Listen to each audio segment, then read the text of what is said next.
নমস্কার।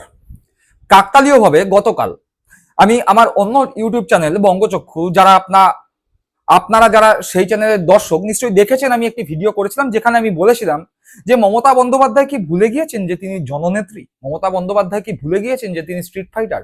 কেন মমতা বন্দ্যোপাধ্যায় ঘরের মধ্যে বসে আছেন? কেন রাস্তায় নামছেন না? শুভেন্দু অধিকারী থেকে শুরু করে বিজেপির অন্যান্য নেতারা কটাক্ষ করছেন যে ঘরের মধ্যে বসে ফেসবুক করছে মমতা বন্দ্যোপাধ্যায়। মমতা বন্দ্যোপাধ্যায়ের উচিত রাস্তায় নামা।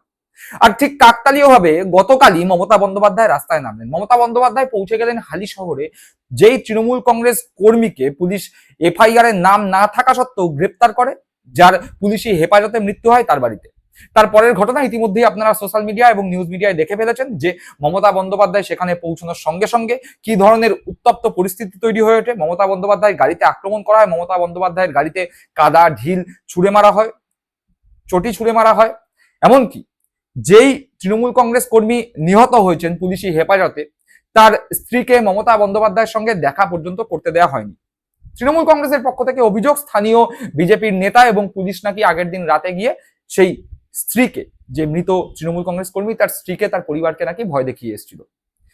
তার সপক্ষে মমতা বন্দ্যোপাধ্যায় বলেছেন যে যিনি নিহত হয়েছেন তার স্ত্রীর সঙ্গে আমার আসার সময়ও কথা হয়েছে, কিন্তু কি এমন ঘটলো যে আমি এখানে পৌঁছানোর পরে তার সঙ্গে আমি কথা বলতে পারলাম না। আমরা দেখেছিলাম বিভিন্ন নিউজ মিডিয়ায়, সোশ্যাল মিডিয়ায় যে তার স্ত্রী মিডিয়ার সামনে এসে বক্তব্য জানিয়েছেন।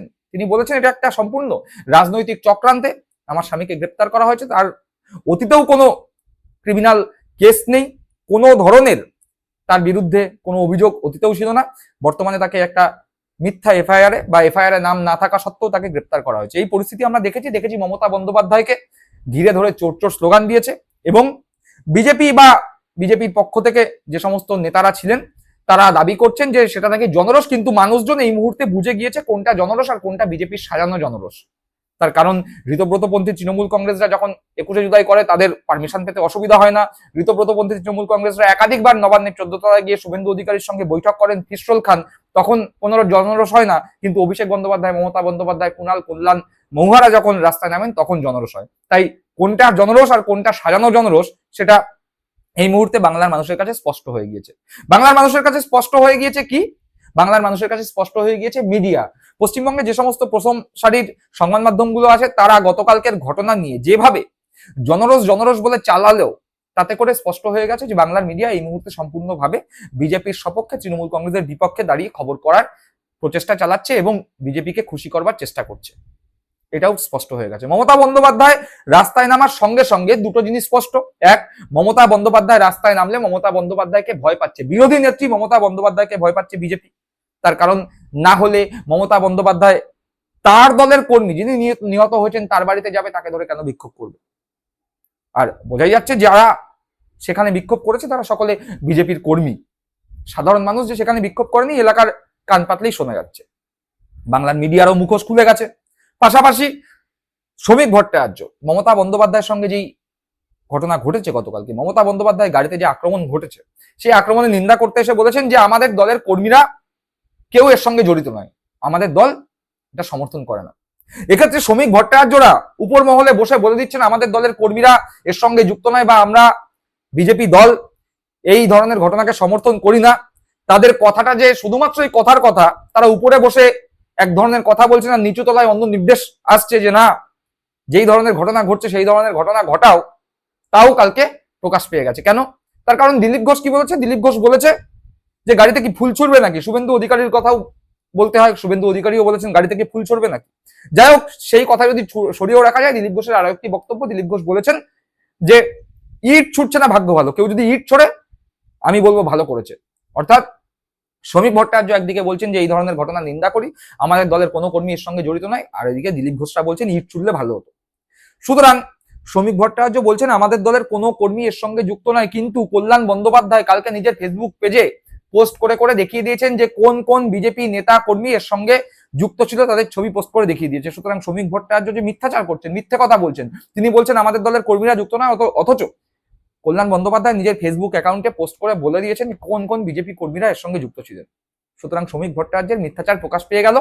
আর কি হলো, আর বাংলার মানুষ দেখতে পারলো শ্রমিক ভট্টাচার্যরা উপরে যতই ভদ্রলোকের মুখোশ পরে থাকুক না কেন, উপরতলা থেকে যতই বলুক না কেন, এই ধরনের ঘটনা নিন্দা করা হচ্ছে। আমরা ডিম ছোড়া পছন্দ করছি না, আমরা কাদা ছোড়া পছন্দ করছি না, আমরা বিরোধী দলের কর্মসূচিতে বাধা দেওয়া পছন্দ করছি না। আসলে তারা যে নিচুতলার কর্মীদের দিয়ে এগুলো করে উপরতলায় একটা মুখোশ পরে এইসব ঘটনার নিন্দা করছেন, তা আরো একবার বেআব্রু হয়ে গেল। পাশাপাশি কি দেখা গেল? দেখা গেল এই মুহূর্তে বিজেপি মমতাপন্থী তৃণমূল কংগ্রেস ছাড়া বাদবাকি সমস্ত দলকে রাজনৈতিক কর্মসূচি করতে দিচ্ছে।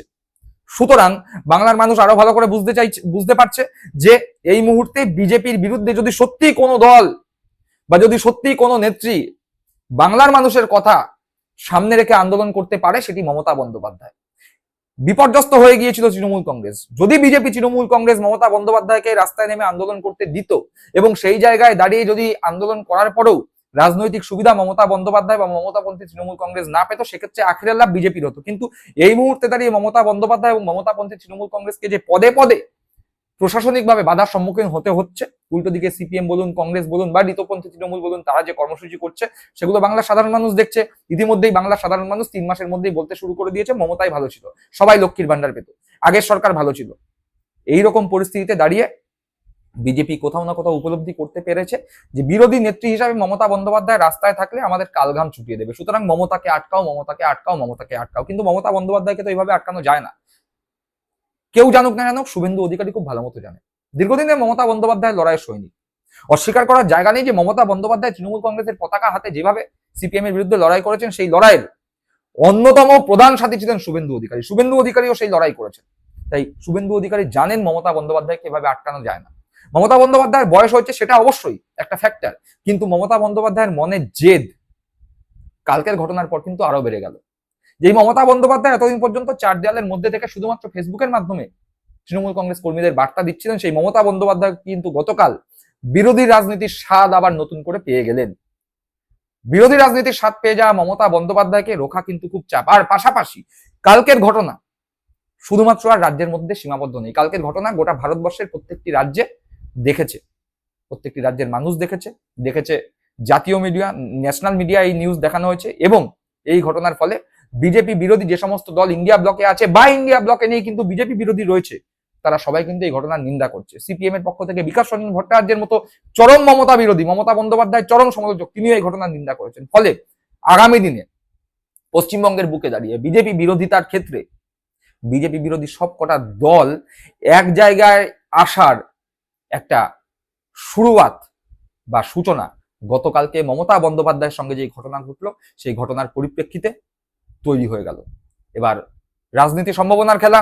আজ মমতা বন্দ্যোপাধ্যায় তৃণমূল কংগ্রেস বা মমতাপন্থী তৃণমূল কংগ্রেস, সিপিএম বা কংগ্রেসের শত্রু, কিন্তু আগামী দিনে বিজেপি বিরোধিতার ক্ষেত্রে ইন্ডিয়া ব্লক হিসাবে 2029 সালের লোকসভা ভোটকে সামনে রেখে এই 3 দল যদি এক জায়গায় আসে, তাহলে কি হতে পারে তা বিলক্ষণ বুঝতে পেরেছে বিজেপি। আর সেই জায়গায় থেকেই তারা ভয় পাচ্ছে মমতা বন্দ্যোপাধ্যায়কে। হালিশহরই পথ দেখালো মমতাকে, আর এই পথে মমতা বন্দ্যোপাধ্যায় আগামী দিনে হাঁটেন কিনা সেটাই দেখার। তার কারণ মমতা বন্দ্যোপাধ্যায় জানেন, পোড় খাওয়া রাজনীতিবিদ, নিজের জীবনের অধিকাংশ সময় বিরোধী রাজনীতি করেছেন, তিনি জানেন বিরোধী রাজনীতি করতে গেলে আঘাত আসবে, মার আসবে, হেনস্থা আসবে, সামাজিক সম্মান নিয়ে টানাটানি হবে। কিন্তু বিরোধী রাজনীতি করতে গেলে এই সমস্ত কিছু উপেক্ষা করে এগিয়ে যেতে হবে। মমতা বন্দ্যোপাধ্যায় কি হালিশহর থেকে যেই পথ মমতা বন্দ্যোপাধ্যায় খুঁজে পেলেন বিরোধী রাজনীতির, সেই পথে হাঁটবেন? তার দেখা দেখি কি ভয়, ডর, সমস্ত বাধা বিপত্তি ভেঙে বিভিন্ন জায়গায় তৃণমূল কংগ্রেস কর্মীরা সংঘবদ্ধ হয়ে রাস্তায় নামবে? ভবিষ্যৎ বলবে। দর্শক বন্ধুরা, আপনারা কি মনে করছেন? অবশ্যই কমেন্ট বক্সে কমেন্ট করে জানাবেন। সকলে ভালো থাকবেন।